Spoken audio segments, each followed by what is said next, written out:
Hi there, it's Marty from martytribble.com, and I'm here to show you how to put your phone wallpaper on your iPhone. Follow the link you were provided and enter the page password to access your phone wallpaper.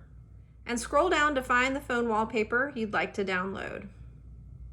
Tap the image and it'll open in a new screen. Then all you need to do is tap and hold and then tap Save Image. You could also tap the up arrow and tap Save Image. To add the phone wallpaper to your lock or home screen, head over to your settings. Scroll down to Wallpaper and tap Choose New Wallpaper. Tap Camera Roll and choose the image you'd like to change for your wallpaper. You can zoom in and out. Once you're satisfied with the placement, tap Set.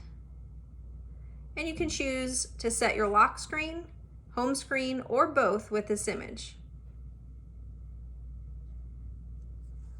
Then lock your phone and check out your new phone wallpaper.